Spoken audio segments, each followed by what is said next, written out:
Police কিভাবে মারধর করছে সেই ছবি আমরা দেখতে পাচ্ছি। অর্থাৎ পুলিশ রীতিমতো বল প্রয়োগ করে এখানে শিক্ষকদের সরিয়ে দিচ্ছে। এখানে একটা ছবি দেখবো, ক্যামেরার পাশে সেই ছবি দেখাতে কি হচ্ছে এখানে ভুলে গেছে। দেখেন পুলিশে বাড়ি মারলো আমাকে, দেখেন কাবলি পুলিশ আমাকে বাড়ি মারলো, লাঠিতে বাড়ি মারলো। দেখেন পুলিশ আমাকে লাঠি বাড়ি মারলো। দেখেন ভুলে গেছে। দেখেন পুলিশ আমাকে লাঠিতে বাড়ি মারলো। দেখুন দেখুন এই সবে এখনই আমি এখানে দাঁড়িয়েছিলাম, শান্তিপূর্ণ আমরা অবস্থান করছিলাম।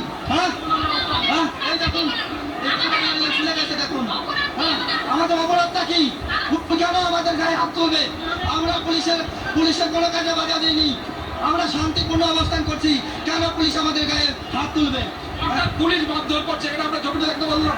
আমরা একদম গেটের সামনে যে ছবিটা দেখবো কারা এরা। প্রচুর সংখ্যায় পুলিশ, যে পুলিশ প্রথমের দিকে ছিল না, আজকে পুলিশ এসে ব্যাপক মারধর করা শুরু করেছে শিক্ষকদের ওপর। কিন্তু শিক্ষকরাও তারা রীতিমতো তাদের জীবন যুদ্ধে তারা ফোন করেছেন। তারা কোনো রকমে বাইরে বেরিয়েও তারা আবার ভেতরে ঢুকেছেন। আমরা দেখতে পাচ্ছি সেই ছবি।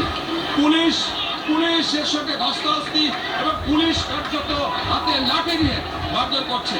হ্যাঁ, পুলিশ হাতে লাঠি নিয়ে মারধর করছে। এখন আমরা দেখতে পাচ্ছি সেই ছবি, বিভিন্ন জায়গার ছবি। এদিকে আমরা দেখতে পাচ্ছি যে পুলিশ এখানে দাঁড়িয়ে ছিলেন চুপচাপ আচমকাই, তারা এখানে মারধর করতে শুরু করছে।